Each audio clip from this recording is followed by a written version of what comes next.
These were words that were actually said at Davos. There is no diplomacy with Donald Trump. He's a T Rex. You either mate with him or he will devour you. This is at the World Economic Forum, and it was said by California's Governor Gavin Newsom. Now, he's sort of domestic opposition to Donald Trump, and he was speaking to the press and sending a message to European leaders saying basically grow a spine and stand up to him. Now, Davos is a place where once a year the world's elite, most powerful CEOs, leaders of business, leaders of countries gather to sort of decide which way the money is going to flow. But this year it feels different because it feels like the entire thing has been hijacked by America and by Donald Trump and his team, and they're setting the agenda. But the interesting thing is that America's closest allies in Europe and Canada are pushing back hard, and they're making really hard statements. The question to ask at this point is whether that Western bloc of trade and alliance is actually breaking down, whether Donald Trump's old partners are going to be looking for new partners, and is China going to find itself in an interesting position? So, will China replace America as a leader of that Western bloc, and what that world is going to look like at all? It's not going to be called a Western bloc anymore, but what will it look like? That's what we're going to look at in this video. Now, before we get to that, a couple of things I want to address between you and me. One, a lot of people are asking, why I'm doing so much work with, why I'm tracking Donald Trump so much. I want to answer that question. I find that everything he's doing is going to change our world permanently. So even when Donald Trump is replaced by a different president in the United States, I doubt the world is going to go back to where it was before his second term started, which is why I find everything that he does so fascinating at this point, because it will affect our lives. Number two, I want to thank you for the comments that are in our comment section. I really appreciate how well thought out, how nuanced, how detailed they are. I read through every single comment, and it's sort of fuel to my fire to keep doing these videos because you are obviously thinking about these topics so keenly as well. And finally, we have a membership. Please sign up for our membership. It will help us financially be more secure and do more of this work for you. Okay, let's get to it. Okay, first of all, let's talk about what Davos is. Now, Davos is shorthand for the World Economic Forum annual meeting. They meet once a year. It's not a treaty summit like the UN, and nobody signs binding agreements. So even our Indian ministers and chief ministers who are there right now are signing MOUs. So memorandums of understanding saying how we plan to do business together, but not actual deals are signed there. No laws are passed. Basically, powerful people all get together. It's a very cozy, very fancy ski resort, which gets taken over once a year by very, very rich people. And not only do they have these events where people are speaking, there are also sort of sideline conversations that happen, closed doors, round tables that happen, breakfasts, and people are meeting and sort of figuring out what the next year is going to look like. In fact, this year, 157 private jets have flown to Davos in the middle of winter. So obviously, all of these spaces are being heated up with electricity and fuel, and they're making a massive dent in our climate change sort of targets, but they're all going to decide how the rest of us have to use plastic straws to save the world. But this is not about private jets. As tempted as I might be, this is just about the Air Force One that I understand has almost just landed, and Donald Trump is going to be speaking. And this time it's about Trump versus Europe and the rest of his allies, which he's sort of taking on. What has happened as Trump is heading to Davos and he's going to speak there, remember, his team has taken over Davos completely. The agenda is being set by the US. Trump has pride of place position to speak, which he's going to speak at. And everybody's wondering whether he's going to escalate or he's going to compromise. What he's done, as you know, with Greenland, he has threatened Denmark, he's threatened Greenland, he's threatened NATO. And it's not just rhetoric, because then he announced a 10% import tax on 8 European nations. And they already have a deal between Europe and America. And now he said 10% extra tariffs, and people are, what is going on? So Europe is actually considering at this point counter tariffs, among other things. And 3 of Donald Trump's team members have actually told them not to do it. There's been a warning that has been sent out in Davos. So Commerce Secretary Howard Lutnick has said that the US economy will grow at 5%, and Europe should not respond with tariffs. U.S. Secretary Scott, Treasury Secretary Scott Bessent, has dismissed Europe's outrage as hysteria, and he has said that critical media reports are all fake news. So the message that they're sending to Europe is, do calm down and do as you're told, and no one will get hurt. That's the message. But here's the thing: Europe is pushing back. The European Commission president has made this statement.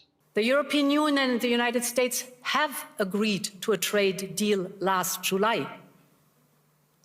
And in politics, as in business, a deal is a deal. And when friends shake hands, it must mean something.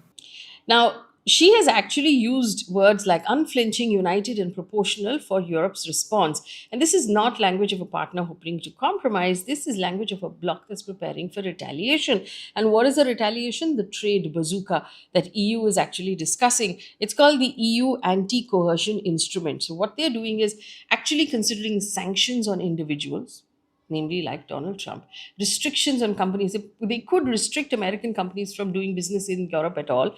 They could bring in actually services and goods, and the countermeasures will hit all markets. So AP, Associate Press, has reported that EU is actually considering doing all of this if negotiations fail, if diplomacy fails, because they see the sovereignty and territorial integrity of Denmark and Greenland as a non-negotiable.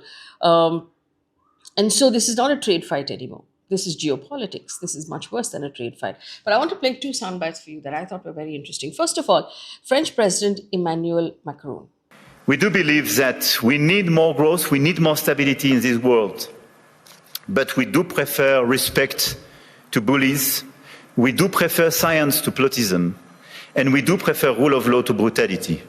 Okay, so interestingly, Emmanuel Macron, of course, diverted the headlines a little bit because he showed up like he's in Top Gun wearing these aviator mirrored blue shades, but it turns out he has an eye infection, and that's why he was wearing it. But let's focus on the language that he uses, where he actually called America a bully in those words. So basically, they're not being polite anymore. They've decided not to be polite, and they've come out and they're saying what's on their mind. And so Western allies now are openly discussing retaliation and what they're going to do in response. But for me, the big bomb came from Canada's Prime Minister Mark Carney, who said this. We participated in the rituals, and we largely avoided calling out the gaps between rhetoric and reality. This bargain no longer works. Let me be direct. We are in the midst of a rupture, not a transition. Over the past 2 decades, a series of crises in finance, health, energy, and geopolitics have laid bare the risks of extreme global integration. But more recently, great powers have begun using economic integration as weapons. Tariffs as leverage, financial infrastructure as coercion, supply chains as vulnerabilities to be exploited. Now, Bloomberg describes Carney's message as saying rules-based international order is dead. Carney did not mention Trump, but he didn't really have to, because what he's saying when he gave that greengrocer story example is that we should stop pretending that this system works for us.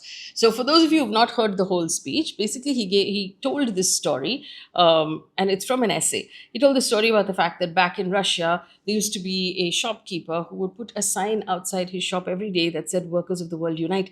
He didn't believe it, but he did it because he didn't want any trouble. He didn't want to avoid trouble. So he just like, okay, let me just do whatever I'm expected to do in order to just get through my day. And he said that is living within a lie, and we've all been living within a lie. And it's time, and I'm quoting here, he said, it's time for companies and countries to take their sign down. Basically, he's saying, stop pretending like this is normal. Stop acting like the system protects you. And why this matters? Because Canada is America's closest ally. It's the most integrated economy with America because goods and people go back and forth across their borders without any sort of trouble. And Canada actually coming out and speaking this way is a huge warning sign of that Western bloc entirely fracturing. Also, on a sidestep, he did say, and he acknowledged, that they're aware of the fact that the world order as we know it right now is unjust and unfair based on identity. and it's time to break it apart, which I thought was interesting because we've never had that acknowledgement from anybody up until now. The fact that if you consider, and we talked about this, Ukraine and Gaza, it was almost as if the lives in Ukraine mattered more than the lives of the people in Gaza. Is that because of their skin color, their identity, their religion? We don't know. But the Canadian Prime Minister actually came out and said, we are aware of the fact that this has been an unfair system based on identity. I acknowledged that that was a good thing to hear from one of them, but he also went on to say, now it's not working for us, so we shouldn't hold this up anymore. So what is Canada planning on doing? Canada actually signed a trade deal with China last week. And so China has reduced some tariffs on Canada. Canada has reduced some tariffs on EVs for China. It's also, Canada is having conversations with India, Qatar, Thailand, Philippines, and they are shopping for other partners. So the BBC experts actually say that this is Canada asserting agency away from the US. That brings me to my final bit in this whole puzzle, right? So there's a gap, let's assume, if America is not at the center of the Western Bloc anymore, if that's a possibility, who could possibly enter that gap? China. So is there space? So China is apparently watching this very closely because the Chinese vice premier is in Davos and is sort of billing Beijing as multilateral, free trade, cooperative, and non-confrontational. What it's saying is basically that, hey, we will be stable as a business partner. We will be the counterweight you need to Donald Trump, who has done nothing but shock and awe in his foreign policy since he took office last year, exactly a year ago. So people are exhausted with Trump's moves. And China is saying, you don't have to agree with me on anything else, but we will do stable business. And thereby sort of presenting itself as an alternative. In the meantime, Trump has not backed off.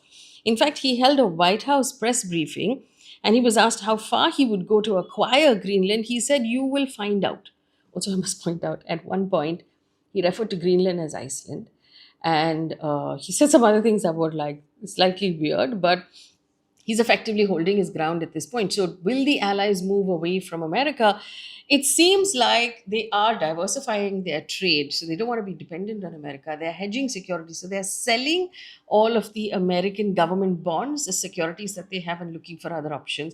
They're preparing for retaliation and they're questioning their reliability. Now, BBC in one of its analysis actually said, this is a shift towards a world without rules, where international law is trampled underfoot and only the strongest matter. Now, this is why Davos is feeling like it's been hijacked by America, because the whole world is watching, where America uses its power not to hold up the system, but to actually rewrite it completely. And at the same time, China here was, sort of placing itself as a pro-free trade and against this sort of jungle law type of setup. Is there a possibility that China will find itself in the middle of this? Western Bloc will look to China. Can they be a leader?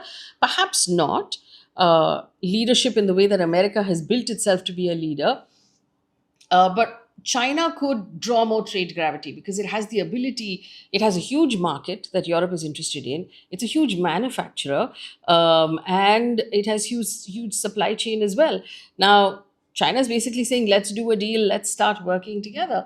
And, that is where it stands. So it depends right now on whether Donald Trump looks to escalate or de-escalate.